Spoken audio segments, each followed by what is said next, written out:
സത്യം പറഞ്ഞാൽ ഏത് പാട്ടത്ത് പോലും എനിക്കറിയില്ല. കാരണം നിരവധി പാട്ടുകാരിങ്ങനെ പാട്ട് സംഗീതം ചെയ്ത ആൾക്കാരും ഒന്ന് പാടിക്കുന്നുണ്ട്, ഞാൻ പാടുന്നുണ്ട്. അത് പാട്ട് കഴിഞ്ഞാൽ പിന്നെ ആ കാര്യം അന്വേഷിക്കാറില്ല, പിന്നെ വേറെ കാര്യങ്ങൾ നോക്കാറാ മതി.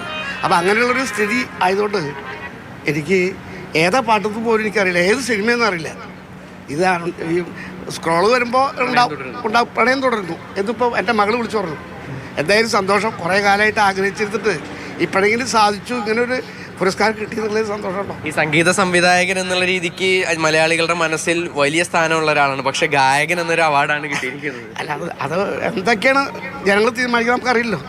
എന്തായാലും അങ്ങനൊരു അവാർഡിന് പ്രഖ്യാപിച്ചു. അവാർഡ് എന്ന് പറയുമ്പോൾ എല്ലാവരും വിളിക്കുന്നുണ്ട്, അഭിനന്ദിക്കുന്നുണ്ട്. ഇതൊക്കെ ഇതിന് മുൻപ് വേണ്ട, ഇപ്പോഴെങ്കിലും ആയില്ലോ. എല്ലാറ്റിനും ഓരോ സമയമല്ലേ, അത്രയേ ഉള്ളൂ. ഇത്രയും കാലമായിട്ട് കാത്തിരുന്നിട്ട് ഞാനൊരു പാട്ടുകാരനാകാൻ ആഗ്രഹിച്ച് പാട്ട് അതിന് കിട്ടണമെന്നോ അങ്ങനെയൊന്നും താല്പര്യമില്ലാത്ത ആളാണ്. എത്ര പാട്ടാണെങ്കിലും പാട്ടുണ്ടാക്കുക, വ്യത്യസ്തമായി നമ്മളെ രീതി പിന്തുടരുക. ഞാൻ ഉണ്ടാക്കുന്ന പാട്ട് എൻ്റെ മാത്രമായിരിക്കും.